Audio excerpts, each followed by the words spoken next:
Tibet బౌద్ధ మత అత్యున్నత గురువు 15వ దలైలామా ఎంపిక ఆసక్తికరంగా మారింది. ప్రస్తుతం దలైలామాకు 90 ఏళ్లు నిండటంతో వారసుడి ఎంపికపై సర్వత్రా చర్చ మొదలైంది. ప్రస్తుత దలైలామా 90వ పుట్టినరోజు వేళ వారసుడి ఎంపికపై స్పందిస్తూ తన వారసుడి ఎంపిక గార్డెన్ ఫోర్డ్రోంగ్ ట్రస్ట్కు మాత్రమే ఉందన్నారు. దీంతో తదుపరి దలైలామా ఎంపికను తామే నిర్ణయిస్తామంటూన చైనాకు అడ్డుకట్ట వేసినట్లయింది. ప్రస్తుతం 14వ దలైలామా బౌద్ధ భిక్షువులతో కలిసి భారత్లోని ధర్మశాలలో ఉంటున్నారు. ధర్మశాల ఆశ్రమం నుంచే ప్రపంచవ్యాప్తంగా ఉన్న బౌద్ధులకు సందేశం అందిస్తూ ఉన్నారు. 1950లో చైనా కమ్యూనిస్ట్ పార్టీ టిబెట్ ను ఆక్రమించుకోగా టిబెట్లను తిరుగుబాటు చేశారు. అయితే టిబెటన్ల తిరుగుబాటు అణిచివేయడంతో దలైలామా 1959లో భారత్కు వచ్చేశారు.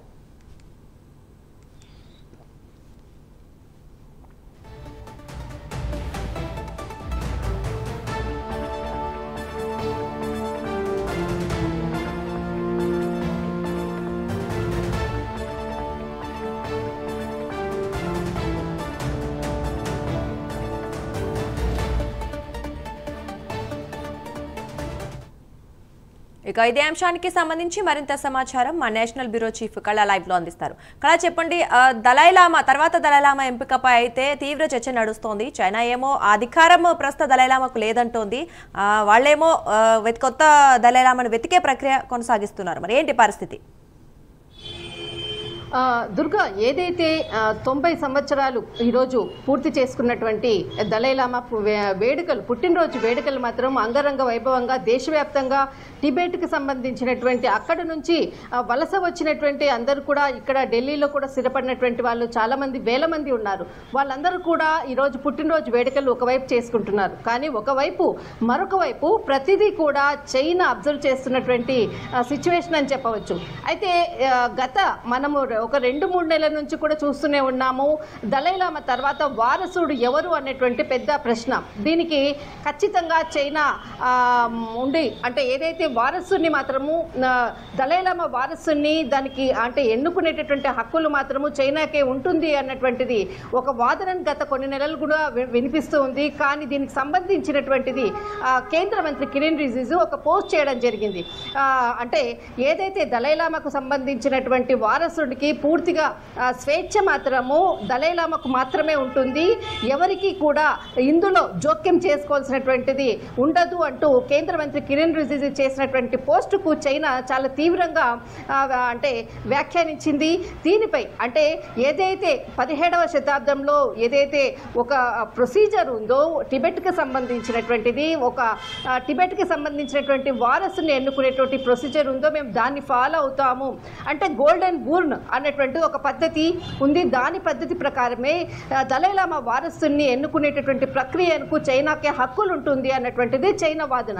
అయితే ఇక్కడ భారత్ అంటే ఏదైతే 1940లో దలైలామా 5 సంవత్సరాల సమయంలో గుర్తించడము, తర్వాత వారసుడు ఇతడే అన్నటువంటిది దలైలామాగా అంటే ఏదైతే వారసుడు అంటే 14వ దలైలామాగా ప్రకటించడమో, తర్వాత అతని అక్కడి నుంచి కూడా ఏదైతే చైనా ఆక్రమించుకున్న తర్వాత అక్కడి నుంచి అంతా కూడా 1959లో అంటే తిరుగుబాటు విఫలమైన తర్వాత అక్కడి నుంచి దాదాపు 80,000 మంది కూడా భారత్కు రావడము, ఒక సైనిక రూపం అంటే సైనిక వేషధారణలో దలైలామా భారత్కు వచ్చి పారిపోయి ఇక్కడ ఆశ్రయం పొందినటువంటిది ధర్మశాలలో అప్పటి నుంచి కూడా. అందుకే ధర్మశాలను దత్త ఇది అంటే తనకు దత్తత ఇక్కడ ప్రదేశం కాబట్టి ఇది దత్త ప్రదేశం అనేసి అని అంటారు. ఎప్పుడు కూడా అప్పటి నుంచి కూడా ఇక్కడే ఉండి తర్వాత ఏదైతే టిబెట్కి సంబంధించినటువంటి ఎవరు వచ్చినా కానీ వారితో పాటు వచ్చినటువంటి సాంస్కృతిక పరంగా వచ్చినటువంటి మతపరమైనటువంటి వస్తువులు కానీ ఏదైనా కానీ మొత్తం అంతా కూడా దాదాపు అంటే టిబెట్ నుంచి వచ్చిన తర్వాత 1962లో చైనా భారత్ యుద్ధానికి కూడా కారణము కేవలము ఇక్కడ చైనా నుంచి వచ్చిన అంటే టిబెట్ నుంచి వచ్చినటువంటి దలైలామా వల్లనే చైనా భారత్ యుద్ధం జరిగింది. అప్పటి నుంచి కూడా ఎప్పుడెప్పుడు ఈ టిబెట్కి సంబంధించినటువంటి దలైలామా వారసుని ప్రకటించాలి అన్నటువంటిది ఆతృత మాత్రం చైనాకు ఉంది. కానీ ఎప్పుడు కూడా అంటే ఎవరైనా కానీ ఆశ్రయం వచ్చి అంటే వచ్చినటువంటి వాళ్ళని భారత్ ఎప్పుడు కూడా అక్కడ తీర్చుకుంటుంది. ఒకవైపు బంగ్లాదేశ్ నుంచి వచ్చినటువంటి హసీనా అనుకోవచ్చు, దలైలామా అనుకోవచ్చు, అందరినీ కూడా ఇక్కడ అంటే భారతదేశానికి వచ్చినటువంటి వాళ్ళందరికీ కూడా ఆశ్రయం ఇచ్చినటువంటి పరిస్థితి.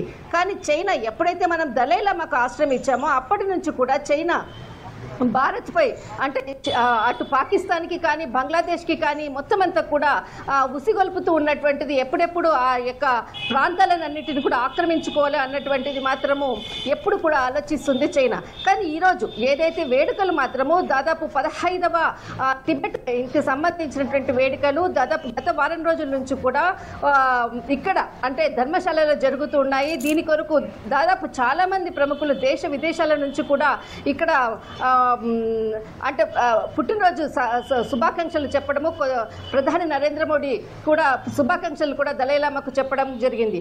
అయితే అధికార ప్రతినిధిగా కేంద్ర మంత్రి కిరణ్ రిజిజు, తర్వాత లాల్ సింగ్ కూడా ఇక్కడ మొత్తం ఈ అంటే అక్కడ జరిగేటటువంటి పుట్టినరోజు వేడుకలకు అనుకోవచ్చు గత వారం రోజుల నుంచి కూడా పర్యవేక్షిస్తున్నటువంటి వైనం. కానీ మొత్తం ఓవరాల్గా ఈ నెక్స్ట్ అంటే ఏదైతే దలైలామా తర్వాత ఎవరు వారసుడు అన్నది మాత్రము చాలా కీలకమైనటువంటి పాయింట్. అయితే అందరూ కూడా అనుకున్నారు ఈ పుట్టినరోజు కన్నా ముందుగానే దలైలామాకు సంబంధించినటువంటి వారసుని ప్రకటిస్తారు అన్నటువంటిది. అయితే దలైలామాకి మనకి వారసుని ప్రకటించేటువంటిది ఒక అంటే నార్మల్గా ఉండదు. ఎప్పుడైనా కానీ దలైలామా వారసుడు అంటే దలైలామాకు అంటే మరణాంతరం మాత్రమే అతన్ని గుర్తించేటటువంటి ఒక విధి విధానం ఉంటుంది. కానీ ఇక్కడ ఏదైతే దలైలామా ముందుగానే చెప్పాడు తన వారసుని నేను ముందుగానే చెప్తాను అన్నటువంటి ప్రకటన ఒకవైపు వెలువడడంతో దీనితో అందరూ కూడా ఎంతో అంటే ఇంట్రెస్టింగ్గా ఎవరు అంటే వారసుడు ఎవరు అన్నది మాత్రం ఒక ముఖ్యంగా చర్చించుకుంటున్నటువంటి వైపు అందరూ కూడా పుట్టినరోజు సందర్భంగా ఒకవేళ ప్రకటించవచ్చు. ఎందుకంటే 90 సంవత్సరాలు వృద్ధాప్యం కూడా ఉంది. తర్వాత తన అంతరం కూడా దలైలామాకు సంబంధించినటువంటి విధానాలు అనుకోవచ్చు. ఆయన వారసుని ప్రకటించేది కూడా పుట్టినరోజు రోజు ఉంటుంది అన్నటువంటి అందరూ కూడా అనుకున్నారు. కానీ ఈ రోజు జరిగినటువంటి వేడుకల్లో ఎటువంటిది కూడా ఎక్కడా కూడా అంటే దానికి స్పష్టత అనేది రాలేదు. కానీ అందరూ కూడా ఖచ్చితంగా దలైలామా వారసుని మాత్రము తను బ్రతికుండగానే నేను ప్రకటిస్తాను అన్నటువంటిది మాత్రం ఇక్కడ ఒక అంటే బిగ్ బ్రేకింగ్ అని చెప్పవచ్చు. దాదాపు అటు చైనా కూడా అంటే ఏదైతే గోల్డెన్ బూర్న్ పద్ధతి ద్వారా మేము ప్రకటిస్తామంటూ చైనా అంటుంది. కానీ భారత్ వచ్చేసేసి ఖచ్చితంగా అంటే ఎవరైతే ఎన్నుకునేటటువంటి విధానం ఏదైతే ఉంటుందో అది కేవలం దలైలామాకు మాత్రమే అన్నది. అయితే దలైలామా కూడా గత కొన్ని రోజుల క్రితం ఒక వీడియోని కూడా రిలీజ్ చేయడం జరిగింది. ఏదైతే దలైలామా వారసుడు మాత్రము ఖచ్చితంగా ఏదైతే తను స్థాపించినటువంటి ట్రస్ట్ ఉందో ఆ ట్రస్ట్ ద్వారానే ఖచ్చితంగా హక్కులుంటాయి. ట్రస్ట్ ద్వారానే మనకు అంటే ట్రస్ట్ మనకు 2015లో ట్రస్ట్ని స్థాపించడం జరిగింది ధర్మశాలలో. దీనికి అంటే ఈ ట్రస్ట్ ద్వారానే వారసుని ప్రకటిస్తానంటూ కూడా దలైలామా ఒక వీడియో రూపంలో కూడా సందేశం ఇవ్వడం జరిగింది. అయితే ఈ సందేశానికి విన్న తర్వాత కూడా చైనా మరింత కూడా దలైలామాపై అంటే దలైలామా వారసుని మాత్రం ఖచ్చితంగా మేము చెయ్యాలి అంటూ కూడా అటు బీజింగ్ వేదిక కూడా ప్రయత్నాలు కూడా చేస్తున్నారు. కానీ మొత్తం మీద మాత్రం దలైలామా 90 సంవత్సరాల వయసులో కూడా ఎక్కడా తను అంటే తల వంచకుండగా అంటే ఎక్కడా కూడా తన వారసత్వాన్ని మాత్రం ఖచ్చితంగా న్యాయబద్ధంగా నియమబద్ధంగానే ఉండాలి అనేది మాత్రము ప్రకటించడం జరిగింది. దాని ప్రకారంగానే వారసుని మాత్రము త్వరలోనే ప్రకటిస్తాను అన్నటువంటి వార్త ఏదైతే ఉందో కానీ దాని కొరకు అందరూ కూడా వెయిట్ చేయాలి. కానీ దీని పూర్తి హక్కులు మాత్రం భారత్ చెప్పినట్లు పూర్తి హక్కులు మాత్రం దలైలామాకు మాత్రమే ఉంటుంది అన్నటువంటిది ఒక ప్రకటన కూడా చేయడం జరిగింది.